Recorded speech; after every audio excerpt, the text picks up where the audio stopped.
Well, good evening, everyone, and welcome to a regular meeting of council for the Township of Malahide on May 21st, 2026. I'd like to call the meeting to order at 7:01. We'll begin our meeting with our national anthem, so please stand.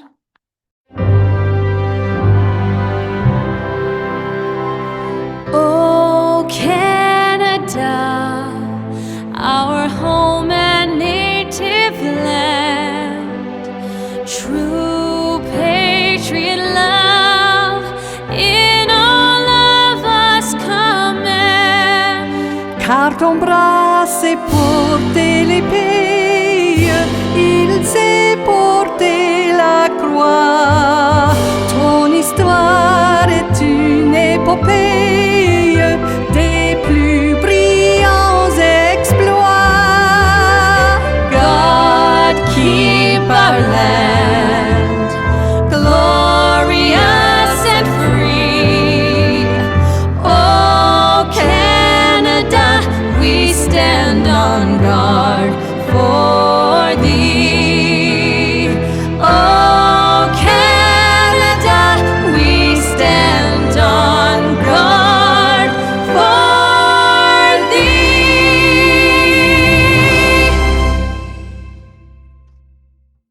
Thank you. Next is the approval of the agenda. Are there any changes or additions?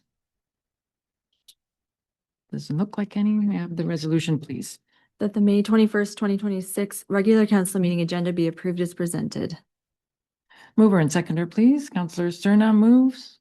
Councillor Wilson seconds. All those in favor? The motion is carried. Next is disclosure of pecuniary interest. Deputy Mayor Widner.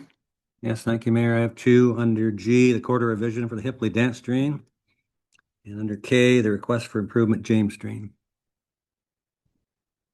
Thank you. Those are noted. I don't believe we have any announcements. So we'll move to the adoption of our minutes. We have the minutes from our last meeting of May 7th. Were there any errors or omissions in the minutes? Seeing none, may I have the resolution, please? That the minutes of the regular council meeting held on May 7th, 2026 be adopted. Mover and seconder. Councillor Lewis moves. Councillor Leach seconds. All those in favor? Motion is carried. Next on the agenda, we have a meeting of the Court of Revision. So Clerk Adams, can I have the resolution so council can sit as a Court of Revision, please? That the council of the township of Malahide does hereby appoint the following members to sit on the court of revision for the Hipley Dance Drain: Mayor Dominic Giguere, Malahide Councillor Sarah Leach, and Central Elgin Councillor Norm Watson. That the court of revision for the Hipley Dance Drain be called to order at 7:04 p.m. and that Dominic Giguere be appointed chair. Thank you. Mover and seconder, please. Councillor Wilson moves. Councillor Leach seconds. All those in favor? Motion is carried. So I'll welcome Councillor Watson to our meeting this evening. Thank you for joining us. Yep. And next, I'll ask our drainage engineer, Mr. Spreet, to give us a brief outline and the nature of the proposed drainage works and the related assessment schedule, please. Sure. Thank you, Your Worship. Tonight's meeting is the quarter revision, so it really only deals with costs, people's costs. There's a lot of other points that we really can't deal with at the quarter revision, but there'll be a subsequent meeting to discuss other issues. So essentially what we're doing today is thank you for putting the plan up. We're doing a new assessment schedule on the Hipley Dance Drain. It was originally constructed in 1985, and if you look at the plan, you'll see there's a lot of lots that were created since then. Those lots weren't assessed on the main drain, so as a result, when Mr. Lopez goes and does work on the drain, he can't fairly assess the costs out to all the people in the watershed. The watershed's defined by that shaded boundary. It's cut off at the top, but it's predominantly farmland, and the black line is the location of the drain that goes through there. So under the Drainage Act, people are liable for two methods of assessment. One, benefit, and that is if you have the drain on your property. If you have the drain on your property, They're generally in the low run. It's better control of surface flows. You have the ability to connect to it. So that's considered a benefit charge. So in the assessment schedule shown on page 5 and 6, you will see that there's a benefit and outlet column. You'll see that Mr. Dance, for instance, has a $920 assessment. Mrs. Van Rostel has an $830. Van Gorp has $580. Most of the benefit assessment is assessed to the farmlands on the drain. Now, the other people, they contribute water. Whether they're not hooked to the drain, their water eventually gets to the drain. There's several branches on the drain, their water gets that. And they're assessed outlet under the Drainage Act. So everybody has an outlet charge. Again, looking at the farmlands because they have the majority of the watershed in it. They're paying, for instance, Mr. Dance is paying $2,000 outlet. A smaller residential lot can pay anywhere between $7 and $14, depending on their location. So what we've done is we've prepared an assessment schedule. We take the lots, we charge them at a higher runoff rate because relative to farmland, they have driveways, roofs, sheds, patios. So those are impervious areas. They get more water off of them. And we assess the rest on benefit, and we come up with this assessment schedule shown in the report. Are there any questions on that? Any questions from Councillor Leach or Councillor Watson? Okay. So I'll move just to the clerk. Let us know if there were any comments or objections received.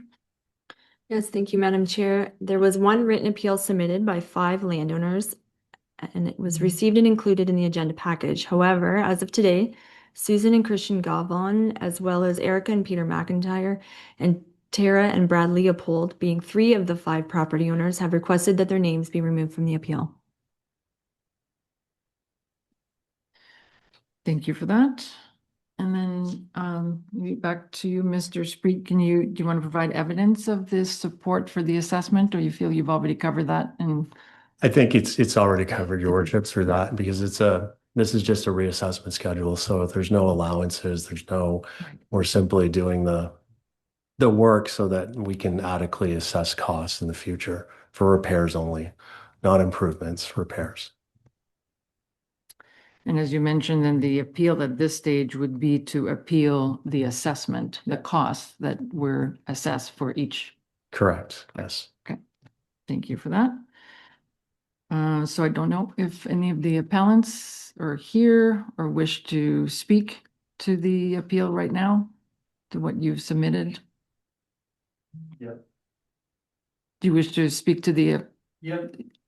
I just So I'll have to ask you, just so that everybody can hear you, just come up to the podium and introduce yourself, just name and address.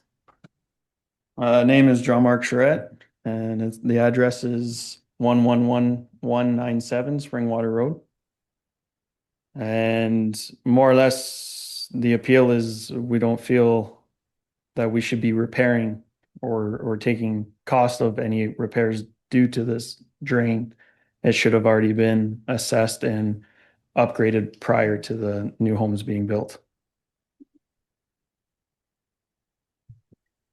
I don't know, if Mr. Spreet, did you want to? Yeah, so as I said, we're not proposing any improvement to this drain.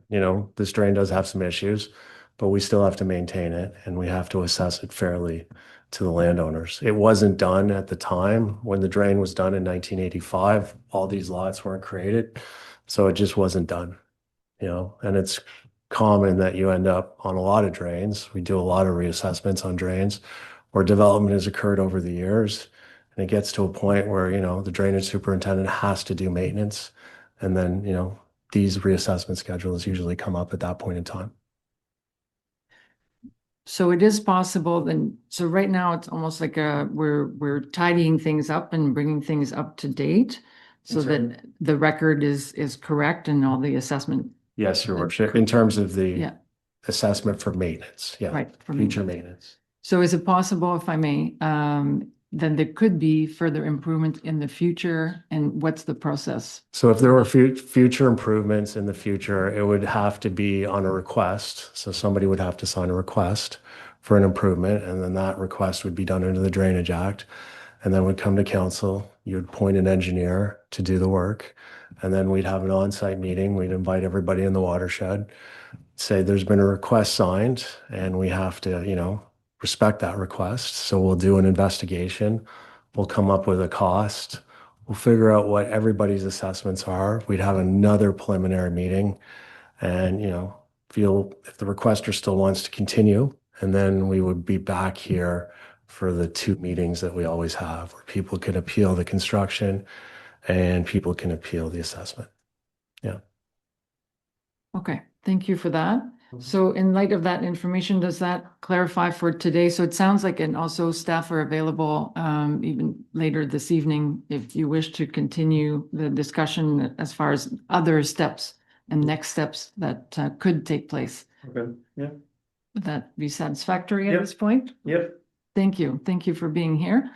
So at this point, then I'll open it up to members of the court. So Councillor Leach or Councillor Watson, any comments or questions? Nope. None from the members. So at this point, then we'll consider a resolution to confirm the assessment proposed by the engineer. That the Court of Revision members for the Hipley Dance Drain do hereby accept the recommendations of drainage engineer Spruce and Associates, and further does hereby confirm the drainage assessments as outlined in the report of the drainage engineer dated March 16th, 2026. Mover and seconder, please. So Councillor Leach, Councillor Watson, all those in favor? And that motion is carried. And in the event that other who are listed wanted to appeal, there's another step that can, another stage. There's appeal? there's another step. Yes, you could take a step and you could go to the tribunal, but then you have to have evidence and suggested that you hire an engineer, and there's a lot of costs associated with that. Right. So again, if anyone has any questions then on that step, they can contact staff on if the particular assessment that we're reviewing this evening, if those who are listed wanted to appeal, it is still a possibility. So we'll support you with that process if needed. Okay, thank you for that. Do you have a question? Yeah. Yes, All I would like to know is. can you come, sorry, Sorry. come on up. So I'm Gerald Skipper from Skipwell Farms. The drainage starts right on our property. I'm just curious when this would all take place. If it all goes through the proper motions, what would be the earliest start date? Because we do have a washout in the drain right now. So we're just wondering, should we fix it? Are you going to fix that before planting or? Okay. Try to, yeah. Excuse me. And when would the earliest, if everything were to go as planned? So this is more of a, for lack of a better word, a paperwork exercise. There's no construction intended. We're just doing the maintenance schedule so that when he calls and fixes it, he can assess the cost fairly. Good. Thanks for that explanation. Mr. Skipper, just give me a call tomorrow. Well, actually, maybe I'll call you.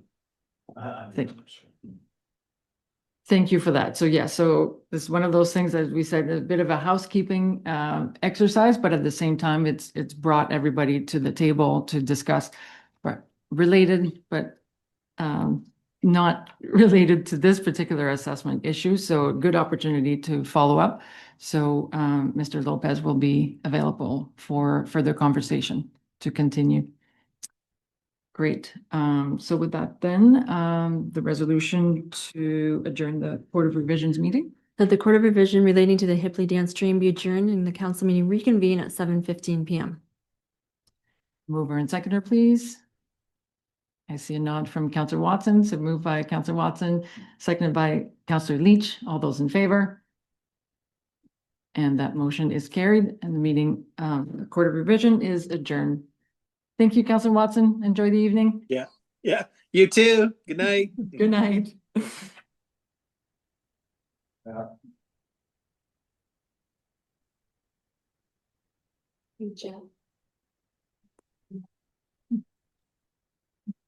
What? Why are you so calm?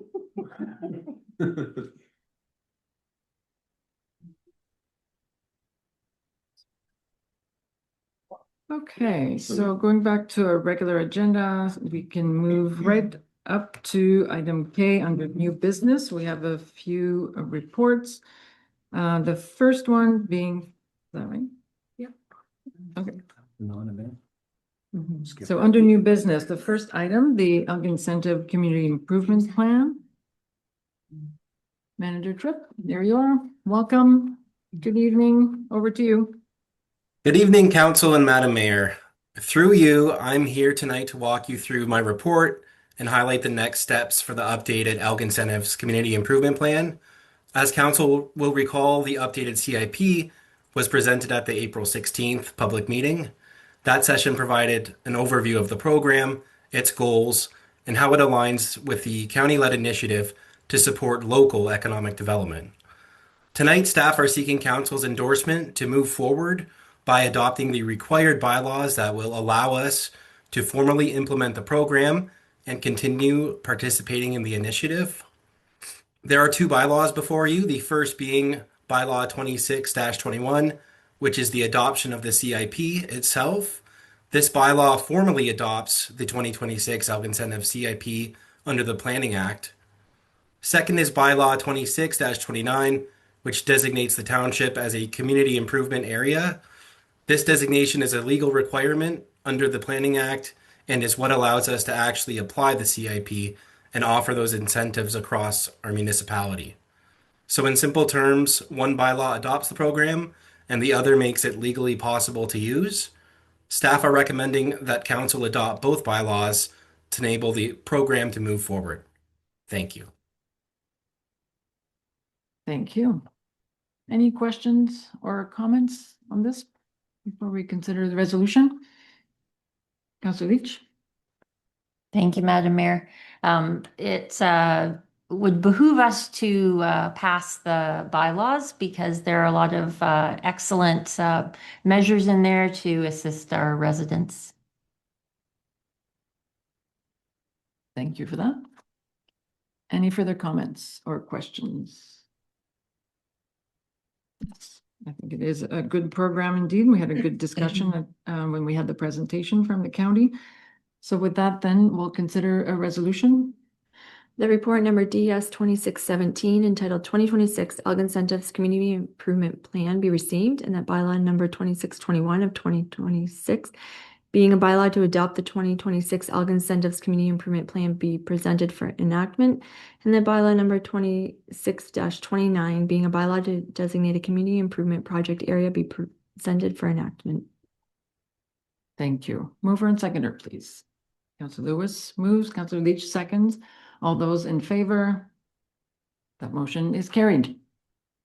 Thank you, Mr. Tripp. Okay, good evening. Thank you. Have a good evening. Next, we have a couple of reports from our new Director of Finance, Director Ng. Over to you. Thank you.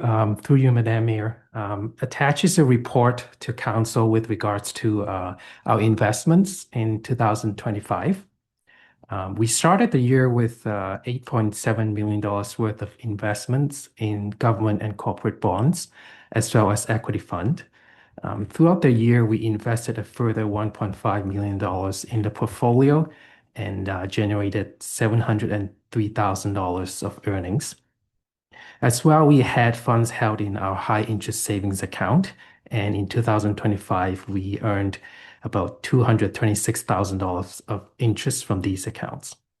The overall return on investment of our portfolio in 2025 was 10.65%. Staff consider this to be a strong performance as we built in a 7% increase from our asset management plan, as well as our long-term reserve forecasting. Looking at our regulatory compliance, we are in compliance with all the relevant regulations as well as the Municipal Act for all our investment activities in 2025. We hold our investments with One Investments, an organization that is operated through the AMO. So our activities are certainly in compliance.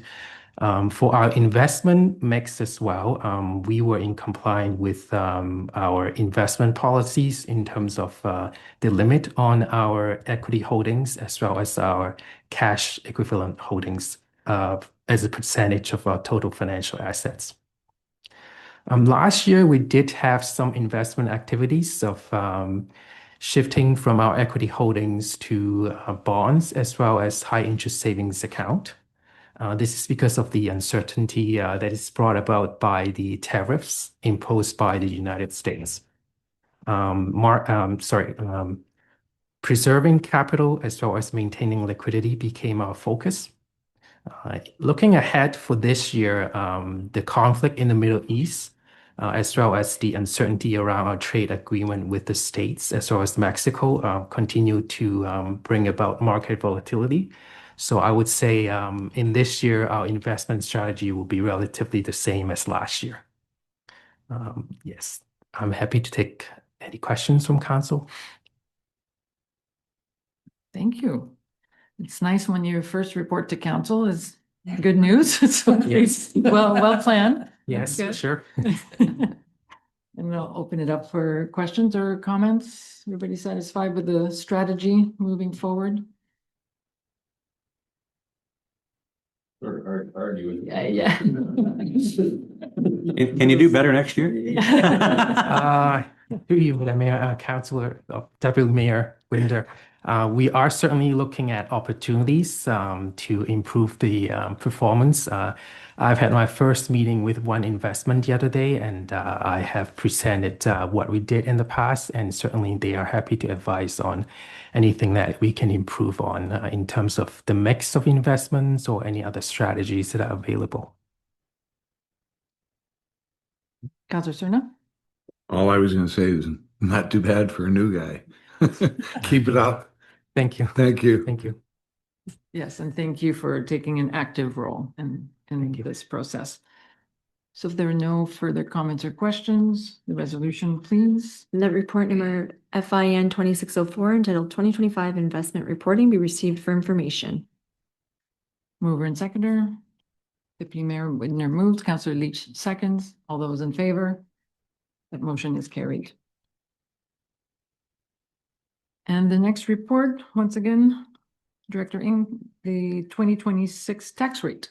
Yes, through you, Madam Mayor, here we have a report on 2026 tax rates as well as the tax rate by law to be approved.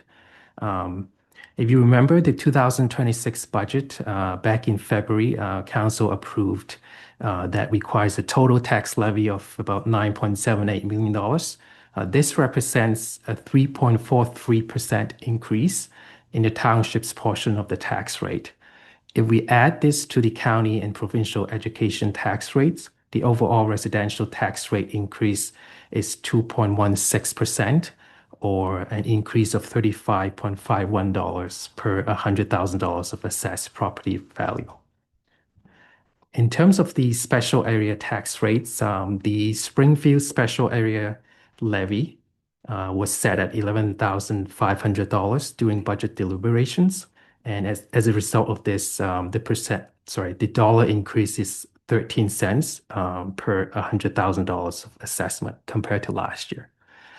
Happy to take any questions from council.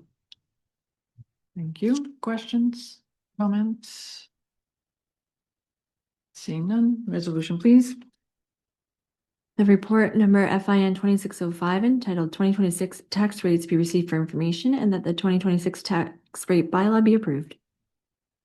Mover and seconder, please. Councilor Lewis moves, Councilor Glinski seconds. All those in favor? That motion is carried. Thank you. Thank you. We'll move on to Director Godby. You have a few reports for us. The first one, the tender results for microsurfacing and surface treatment. Thank you, Madam Mayor, through you to council.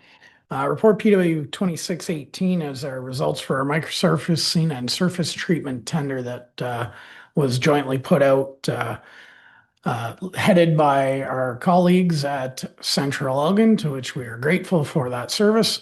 And is a combined tender with a number of the lower tier municipalities within Elgin County. This is for our standard surface treatment work. Microsurfacing is referenced in this title, and we did seek some pricing on some microsurfacing. We had a project potential in mind.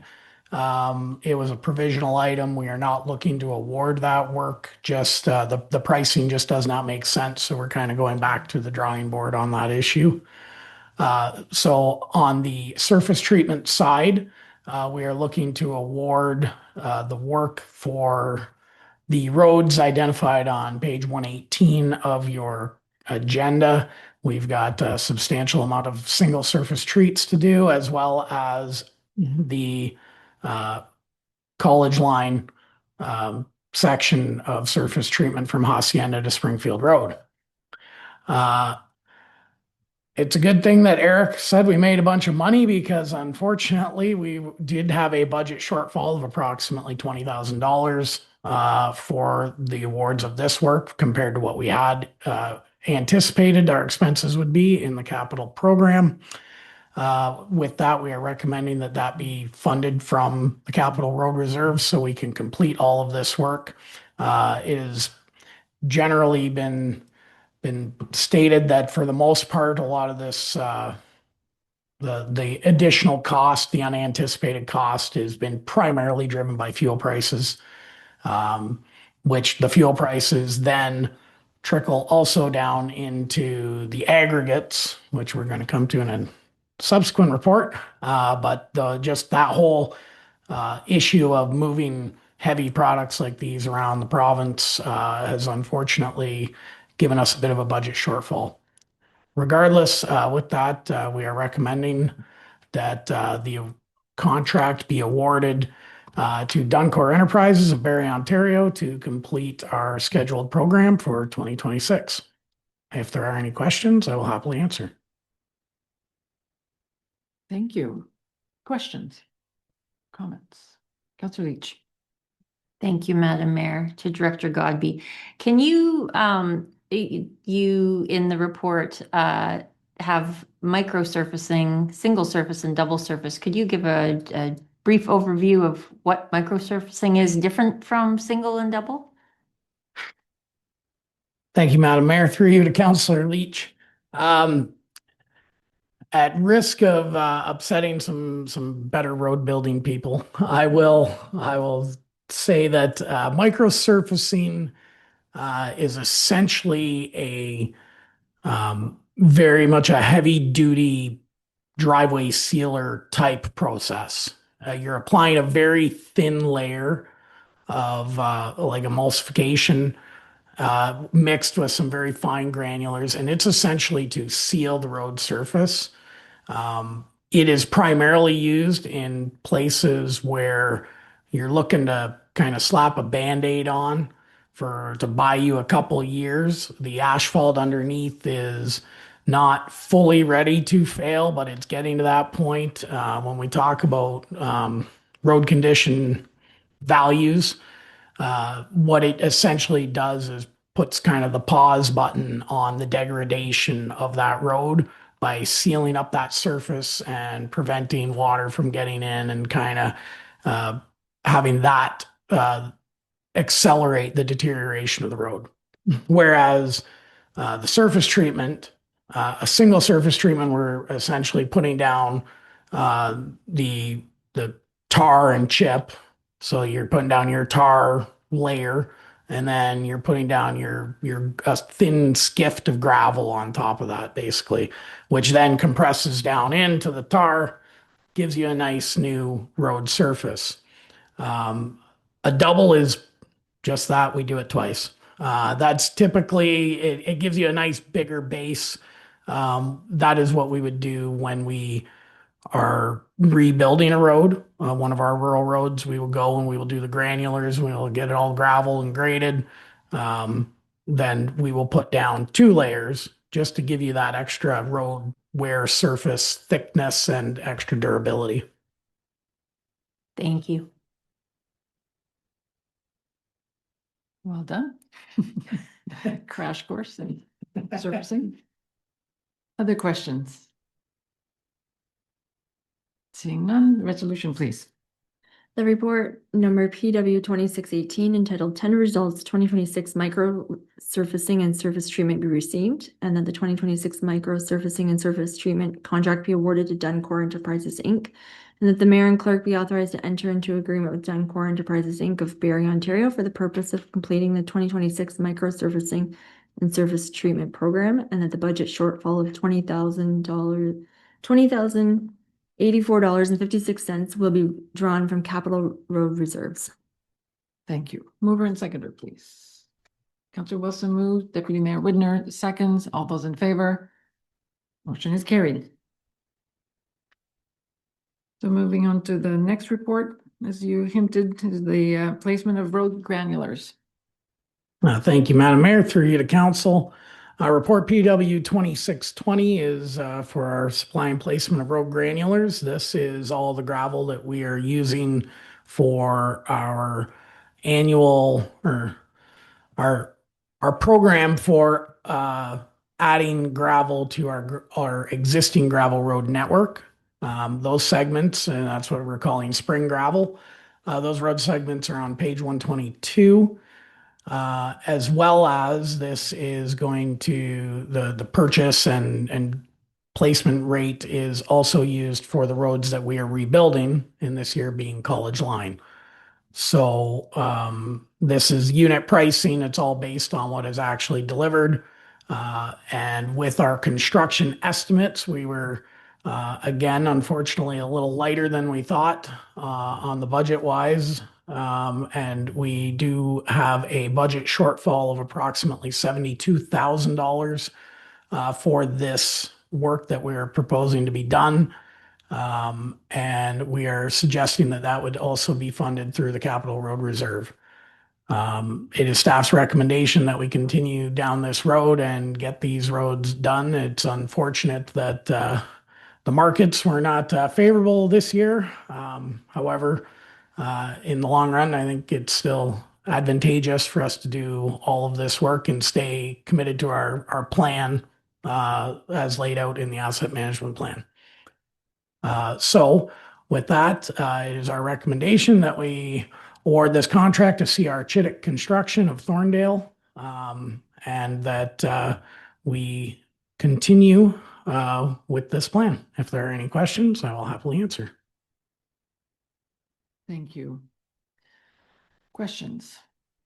Counselor Cerna. Thank you, Madam Mayor. Through you to Jason, what about this reconstituted cement or concrete? That seems to work pretty good. I just did my driveway and that's slicker than you know what.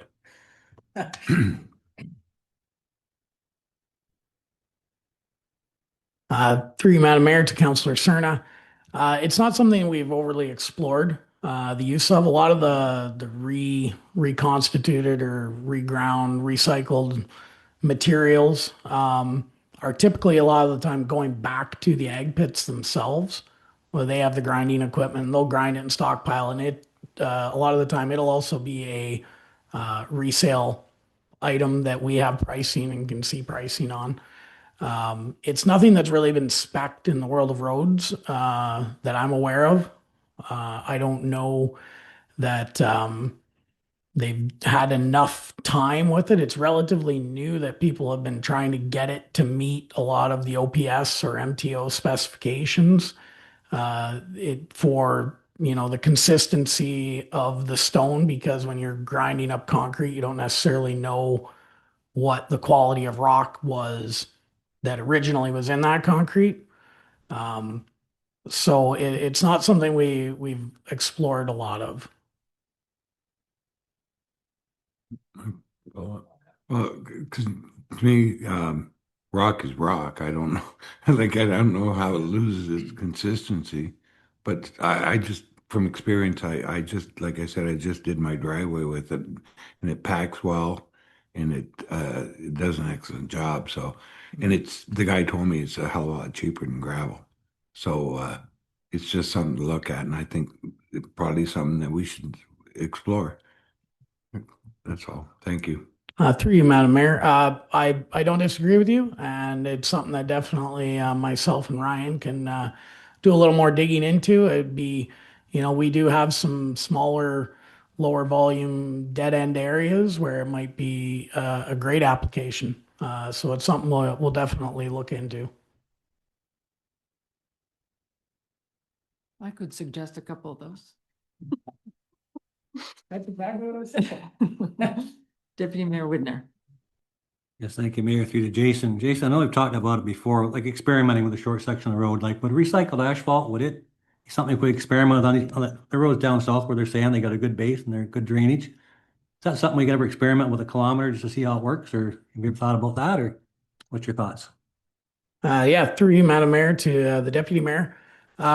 Definitely, I think we could run some trials on some of these things. I know, I think I've said before, I don't necessarily like being the guinea pig, but sometimes, when we have areas that lend us to that, we definitely could. And again, I'll add those two items, things that Ryan and I can review going forward, because you're right, there are some prime areas that don't see that huge amount of traffic or wear and tear that these might be great applications that we could use it in. So we will definitely look at that, and I can report back likely coming around with our 27 budget when we're bringing our new road segments forward. If we have any there, well, that would be a great time to be able to identify any of these project specific areas where we might want to look at an alternative to what we are normally doing. Thank you. Councilor Leach. Thank you, Madam Mayor. To Director Godby. Where is the balance line between our spring gravel aggregate becoming cost prohibitive and looking at longer term road surfacing to not have to replace spring gravel every year? Through you, Madam Mayor, to Councillor Leach. That is an excellent question with a number of potentially complicated answers.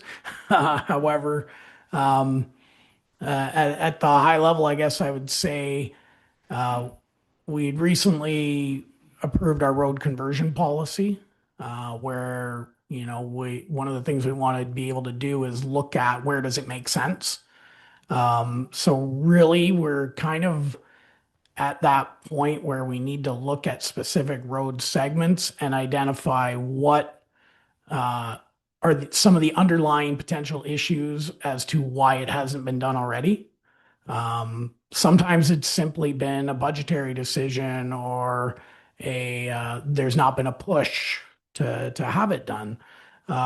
Sometimes it is, and in many cases, the biggest underlying problem is drainage. And if we don't have adequate drainage, you're going to build a soggy base, which doesn't stay together, and that translates right up into your hard surface and will cause that to break up.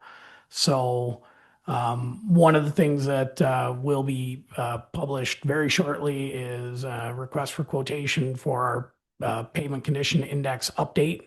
That was our road needs study from the past. One of the deliverables that we've had, we're including in this, is to do a high-level cursory review of the roads while they're out there and provide us with any flags or notifications that, hey, based on what I'm seeing as the road professional doing this inspection for us, this could be a good one to recommend, to run through that model, look at the traffic, look at the drainage, do all that detailed analysis to see if there are some other good candidate roads that could be upgraded from a gravel road to a surface treatment.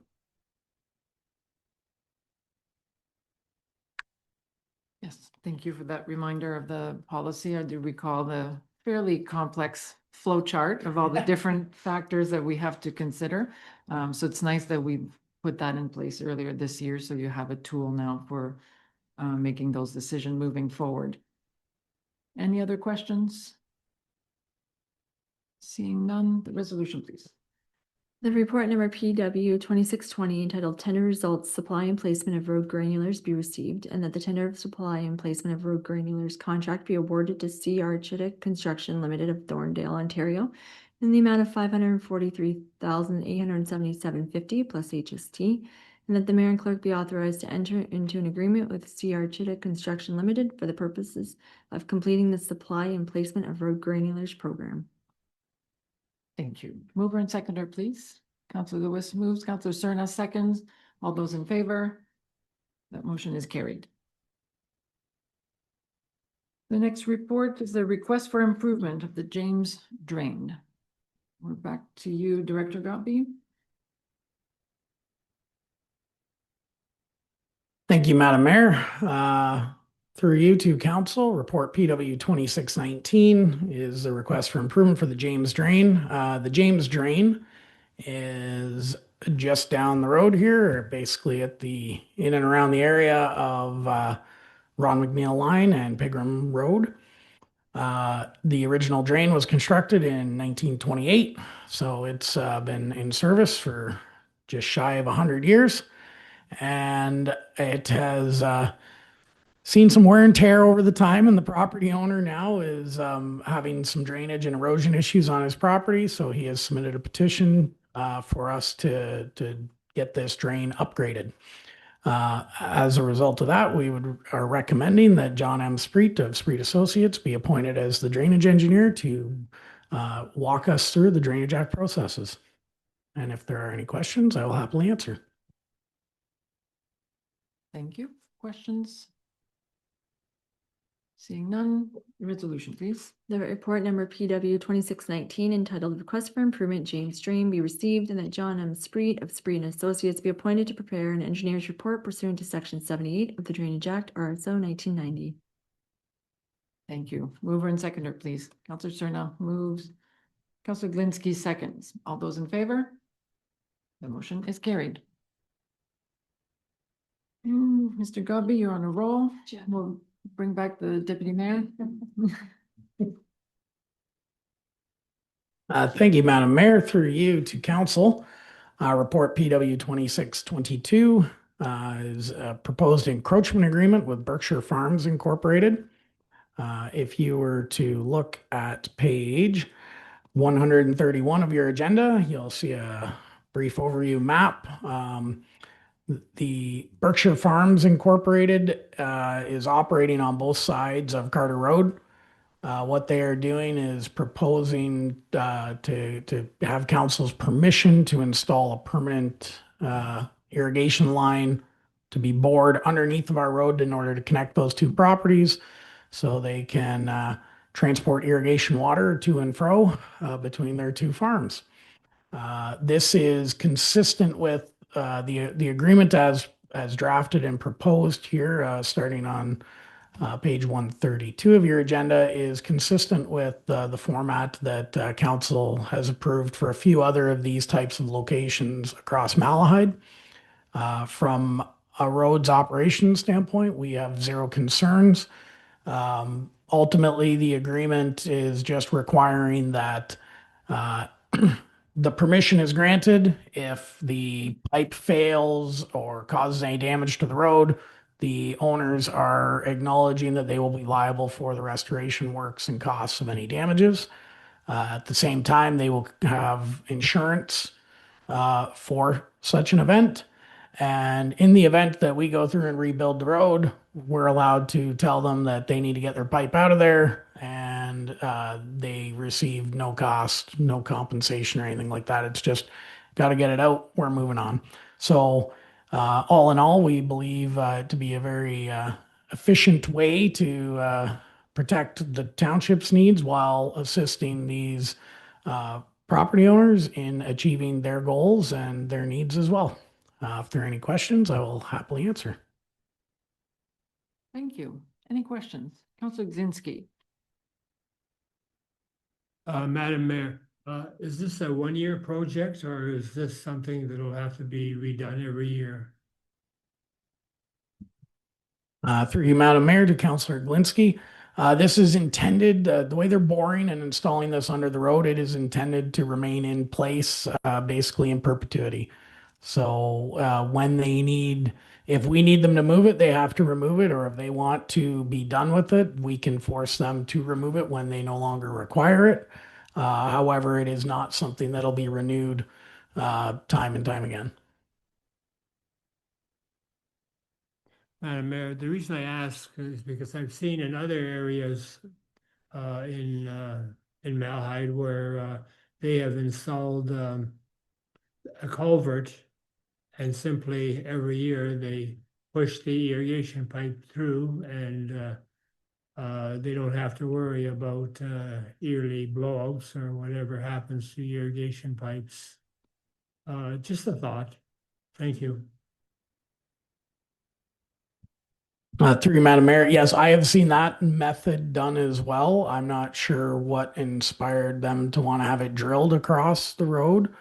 Other than, now with some of the, with a good drilling contractor and some of these more advanced HDP materials that can be pushed through a bore, it might actually be just as affordable to install it that way as opposed to open cutting and installing a culvert in the road, and then road culvert typically ends up becoming the municipalities to maintain. It could also be a matter of depth of cover from the road surface. If there's not adequate cover of the road surface, you don't really want to have a culvert that is not going to be deep enough. So I imagine those may have played into this, but the request was for the bore, so that's what we have proceeded with.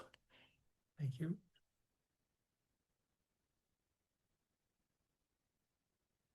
Any other questions? Deputy Mayor Widner? Yes, thank you, Mayor, through to Jason. Jason, I suppose this could be used for liquid manure, for pumping manure from the farm through this pipe.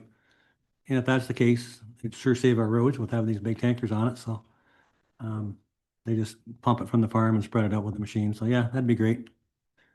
Thank you. Yes, through you, Madam Mayor, to the Deputy Mayor. That is another application where I've seen this done.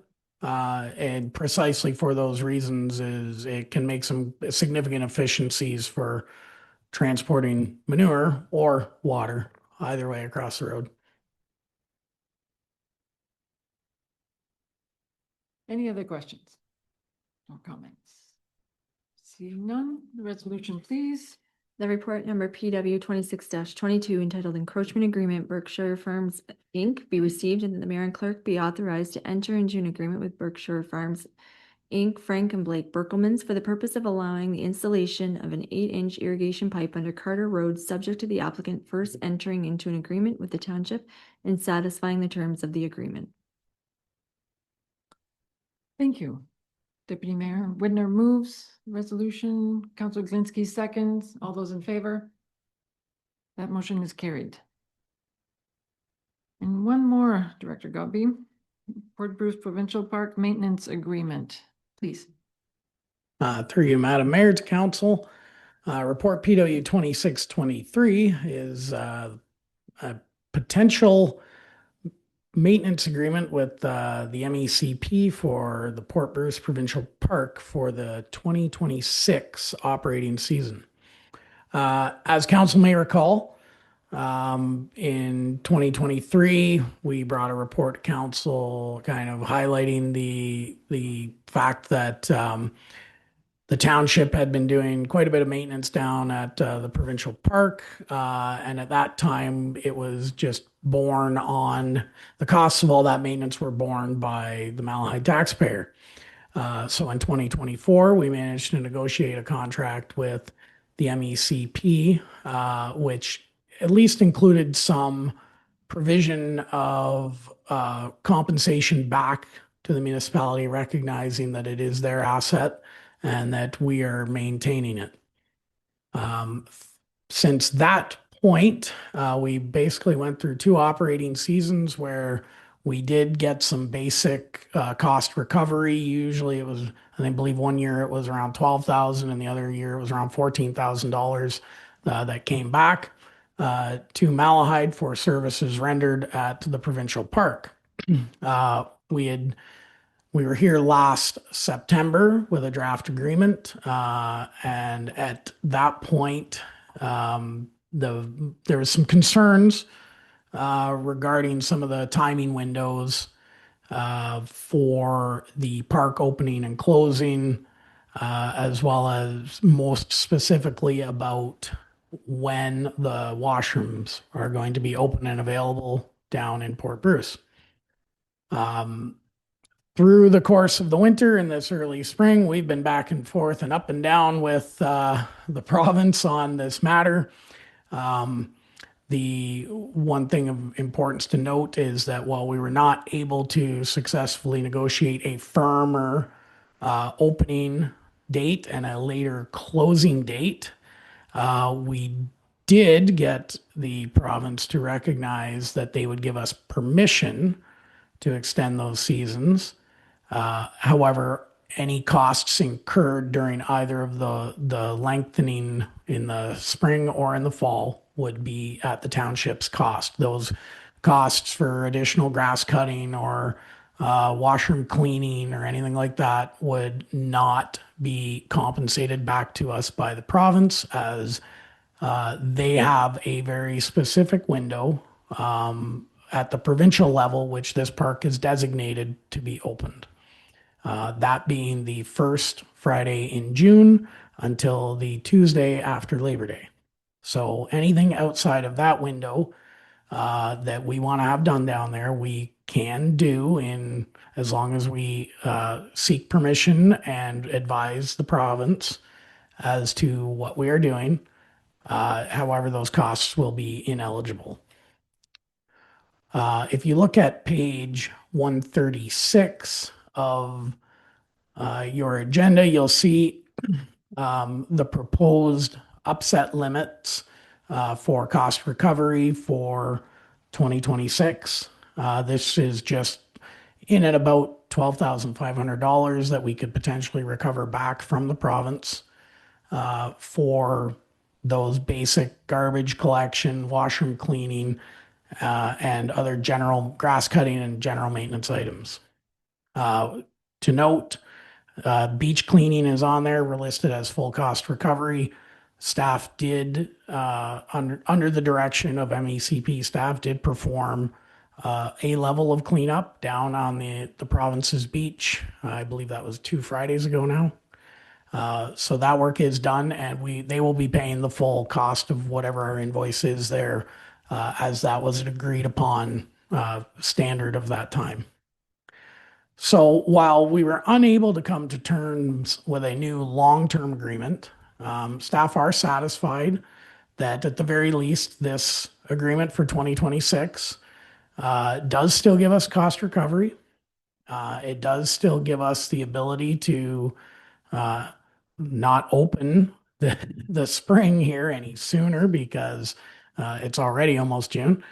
But it will give us the ability to keep things open later this fall at our costs, which we can track those if that is council's desire. And then it gives us hopefully some more data to be able to negotiate a new longer term contract 27 and beyond. This also coincides with we will be reissuing new grass cutting contract. We can also look at our garbage collection and washroom cleaning down in Port Bruce as well. We didn't want to get into a multi-year deal when we knew we were going to have other contracts, and with the volatility of markets, we didn't want to get pinned down to certain dollar values and then end up regularly exceeding those anyways. So I am confident that working with the MECP, we can be back here with another agreement in the future. However, in the interim for this season, we are satisfied that this should be able to meet our needs and give us the flexibility to do what we want to do and provide additional services if so desired down in Port Bruce. So if there's any questions, I will happily answer. Thank you. Councillor Glinski. Madam Mayor, why is the ministry opposed to mechanical raking of the beach area? Through you, Madam Mayor, to Councillor Glinski.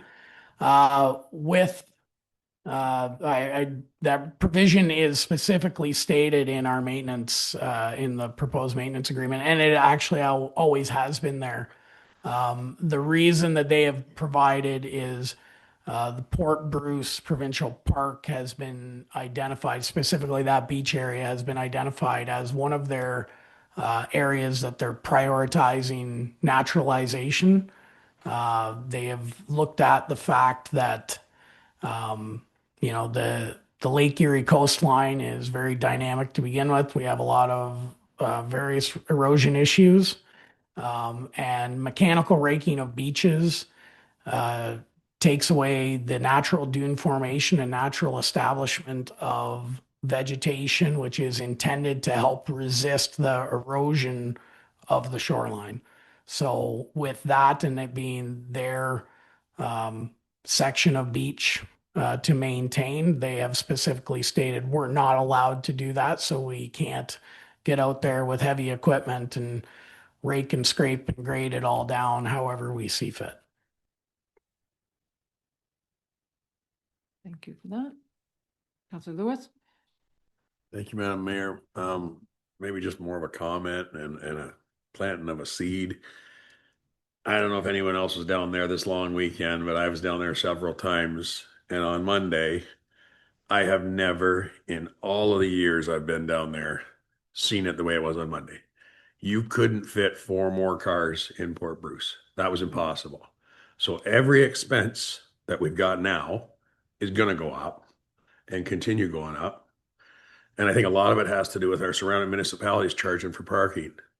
So if it comes to an expense that's going to get encountered across the municipality, a small fee for parking might go a long, long way as soon as this, because none of the vehicles or none of the people I was seeing were a lot of the residents of Malahide. I believe there were a lot, that have come in because they can't go down there for free and they can't go down there for free, but they can still come to Port Bruce for free. So it's great for the businesses. I'm sure they've had a better time and got swamped worse than they've ever imagined could happen to them. But it's something that's, it's going to cost money. So just for future thought because I've heard a few complaints about washrooms and things already. And this is the first weekend and it's like, okay, so something's going to have to happen sooner or later. So something to look forward to.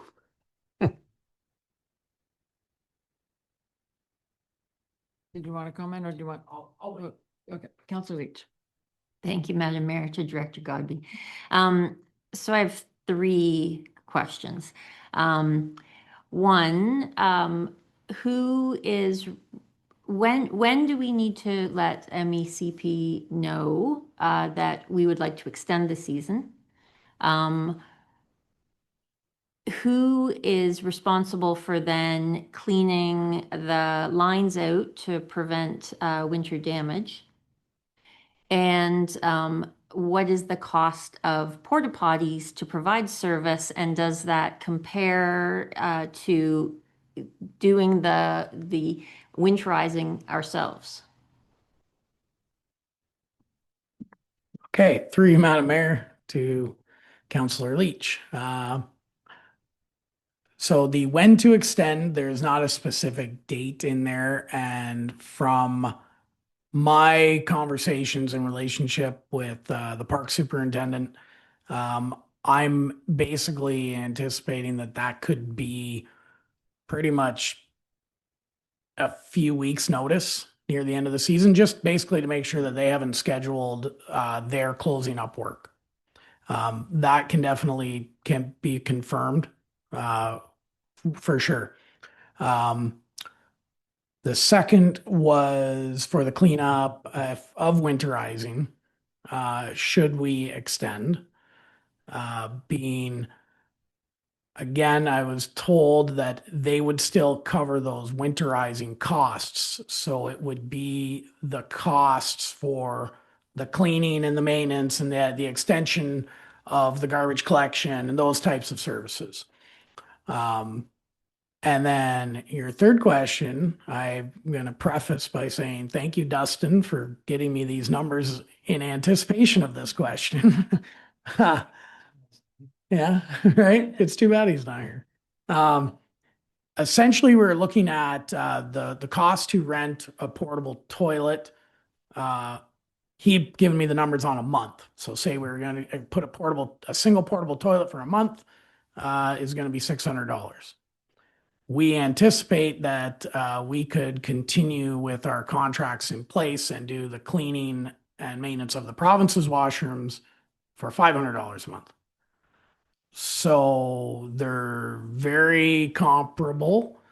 And I would, without getting overly committal, I would suggest that if that were the case, we may be better off to just work with the province and incur those costs and have actual washrooms with running water facilities and all that, as opposed to portable toilets sitting next to a locked up washroom. So I hope that helps. Hope I don't forget my question. Yeah, I've forgotten it.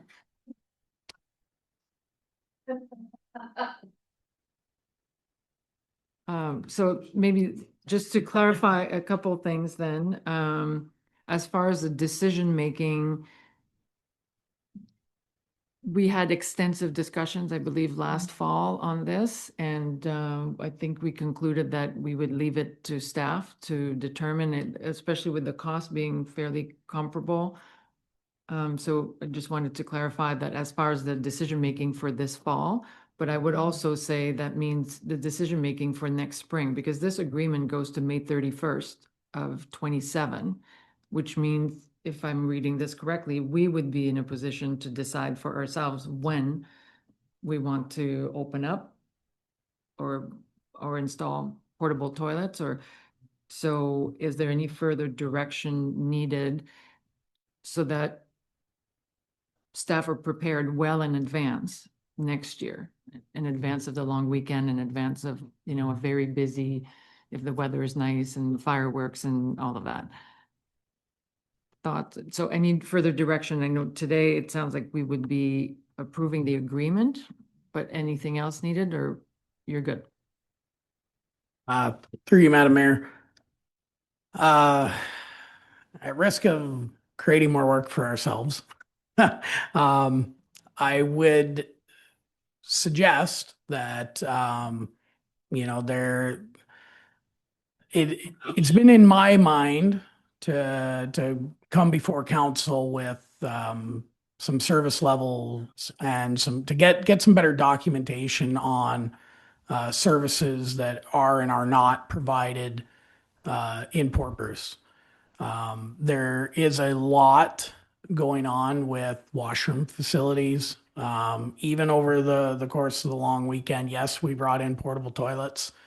There were still quite a few complaints / concerns brought forward with there just still not being enough. As Councillor Lewis indicated, there was an extremely beautiful weekend with a lot of people down there.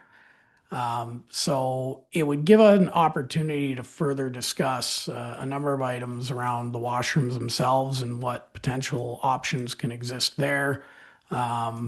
What do we do in and around Wanacott Park, on the beach, at the pier? When is garbage collected? How often? All these types of things that I feel that have kind of evolved over a period of time.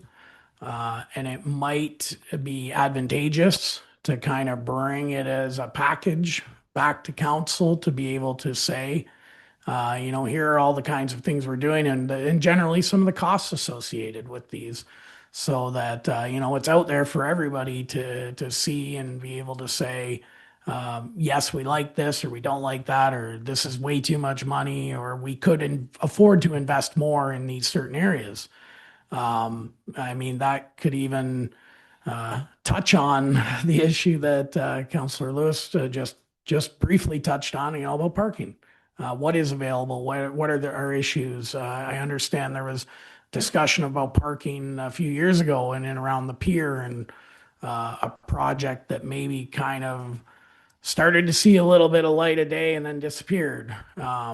So that could be something that staff take away.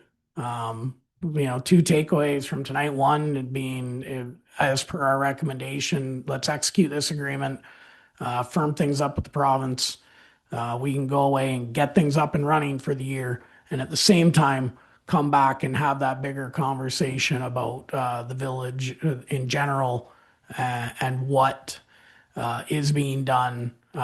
Recently, we've received some requests for additional works, but we'll get into those tonight. But we can touch on a lot of these matters, so that ultimately we can be providing the community with, what the community wants and council agrees with. So I can take that away and bring something back sometime throughout the next couple months. Give us time to wrap up some other projects, but get this going and get that information out there. Councillor Leach? Yeah. Yes. What happens when the MECP is closed for the season, but people still arrive and there's garbage to be collected? Like, where does that fall? It seems like a gray area. Do they take their receptacles away, or does it inundate another area? Through you, Madam Mayor, to Councillor Leach. That is a good question, because it's a scenario that we battle, I believe, annually. There are a certain amount of cans that are theirs and, dedicated to the provincial beach versus our beach versus the rest of the village. I mean, at the end of the day, it's all Port Bruce. These are kind of some semi-imaginary lines, but we will frequently have some great response from some of the residents down in Port Bruce. For example, on the weekend, we were notified that one resident had collected 2 bags of garbage and some other broken things and put them in a common location for them. They've now been picked up, is my understanding. Today or tomorrow they were being picked up. So we will go down and deal with that. Nobody wants to see this trash laying around. That would be another matter that I would look to be regularly extending, just the placement of garbage cans. But I mean, that's something we can work with. Now, the province does put theirs away for the winter. We've not really looked at leaving them out, mainly because, how it gets down there with the wind and ice and rain and everything. You don't know where they may end up. So garbage is a significant concern, and the best we can do is encourage people to pick up after themselves and provide them a place to put it. And after that, the collection of those cans is something that we can easily accommodate. Okay, so it sounds like we can look forward to a more comprehensive plan, so we don't have to deal with those individual issues sort of piecemeal, like garbage and washrooms. So comprehensive plan, which then would enable you, if we have that in the next few months, we would enable you to, as you look at contracts, different for grass cutting, which then would set you up for negotiating, hopefully this time, a long-term agreement with MECP, and well in advance of next May. So that sounds like that's what we can look forward to. Okay, good. So we'll proceed with, we'll put a resolution on the table for the agreement for this evening, with the understanding that more long-term comprehensive plan will be put forward. So thank you for that. The resolution. The report number PW 26-23 entitled Port Bruce Provincial Park Maintenance Agreement 2026 be received, and that the mayor and clerk be authorized to execute the attached maintenance services agreement with the Ministry of Environment, Conservation and Parks for the 2026 summer operating season. Thank you. Mover and seconder, please. Counselor Lewis moves, Counselor Cerna seconds. All those in favor? That motion is carried. Thank you. So that takes us to next section on bylaws. We have 1, 2, 3, 5 bylaws to be considered with one resolution. Go ahead. That the following bylaw be now read a third time and finally passed, 2613, the Newell Drain, and that the following bylaws be now read a first, second, and third time and finally passed, 26-27, Road Encroachment Agreement, 26-21, Adoption of Community Improvement Plan, 2629, Designation of Community Improvement Project Area, and 2630, 2026 tax rates. Thank you. Mover and seconder, please. Counselor Lewis moves, Counselor Leach seconds. All those in favor? That motion is carried. There are no items for the committee of the whole this evening, so we'll go straight to correspondence. There are 8 items. Any comments? Deputy Mayor Widner. Yes, thank you, Mayor. Number 5, the streamlining requirements for waste disposal. I see Central Elgin is opposing some of the new rules because they want to get rid of third-party appeal rights and public posting requirements. And we could very well have one of these approach our area, and because the one near London, I guess, the Green Lane is getting full, they say. They don't know what they're going to do with it.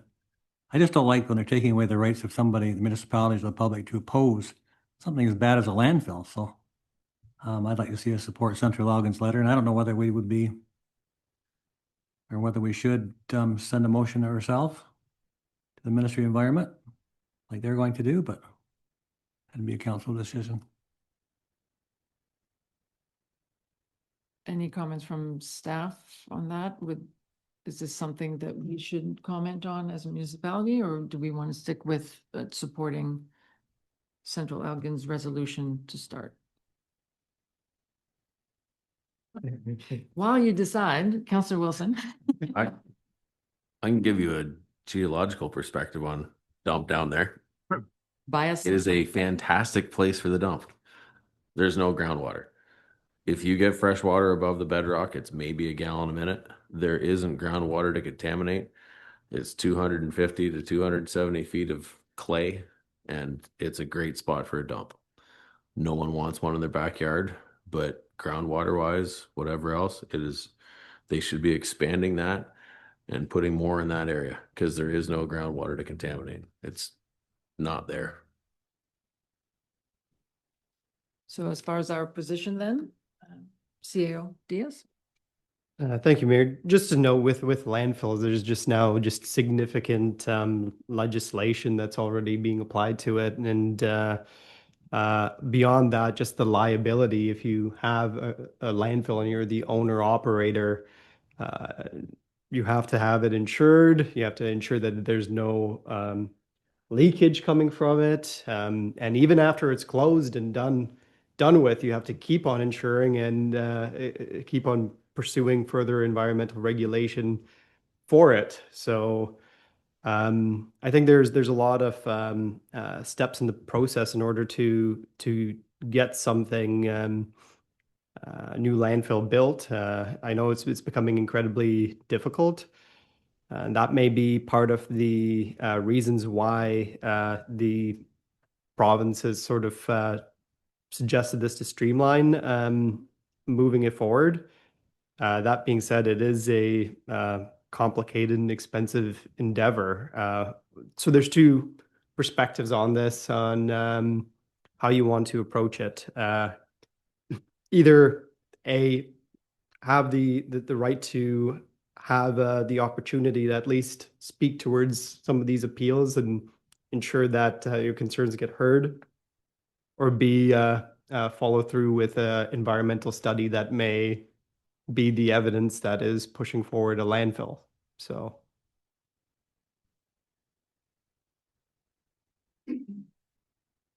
Deputy Mayor Widner? Yes, thanks Nathan for that. I guess streamlining is just a polite word for bulldozing. Like, I just don't understand why nobody has any rights anymore, and they're doing this with more and more things. So that's my only concern, and maybe we could just support Central's letter, but I understand what you're saying, but we're losing our rights and I don't like it.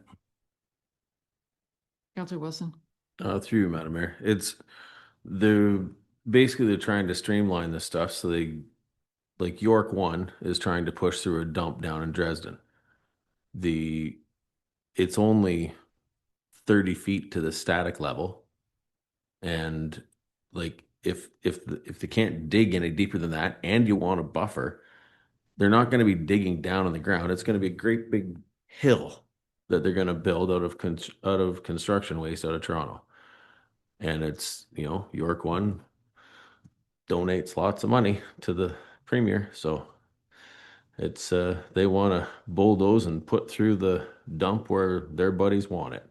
And the locals down in Dresden, I've been approached. I'm going to be going down and testing water and all sorts of stuff with it. So it's Dresden, not a spot for it. Where the one is now at Green Lane, great spot for a dump. So maybe we start with supporting Central Elgin's letter and then we'll something to monitor. Because as the deputy mayor said, it's not just landfills, it's also other things right now. So yeah, it feels like a bit of a trend. So we'll monitor closely and we'll follow and staff recommendation in the future if we see that something is not going in the right direction. Any other comments? So with that, then the resolution, please. That item 5 be supported and the remaining items be noted and filed. Mover and seconder, please. Deputy Mayor Widner moves, Councillor Wilson seconds. All those in favor? That motion is carried. So we have one item for closed session, so we'll need a resolution. The council move into closed session at 8:17 p.m. pursuant to section 239(2) of the Municipal Act as amended to discuss the following closed meeting minutes of May 7th, 2026, and advice that is subject to solicitor-client privilege, including communications necessary for that purpose, Port Bruce Beach ownership, section 239(2)(f). Thank you. Mover and seconder, please. Councillor Lewis moves, Councillor Cerna seconds. All those in favor? The motion is carried. Welcome back. We're ready to come out of closed session with the resolution, please. The council move out of closed session and reconvene at 8:42 p.m. in order to continue with its deliberations, and that the May 7th, 2026 closed meeting minutes be adopted and that staff were given direction, and there's nothing further to report. Thank you. Mover and seconder, please. Councillor Lewis moves, Councillor Glinsky seconds. All those in favor? That motion is carried. And now for the confirmatory bylaw. The bylaw number 2631 being a confirmatory bylaw be given a first, second, and third reading and properly signed and sealed.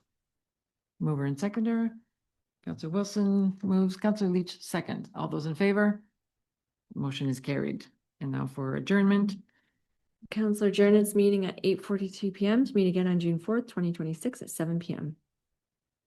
Mover and seconder. Deputy Mayor Widner moves, Councillor Cerna seconds. All those in favor? Motion is carried. Thank you. Go Habs, go.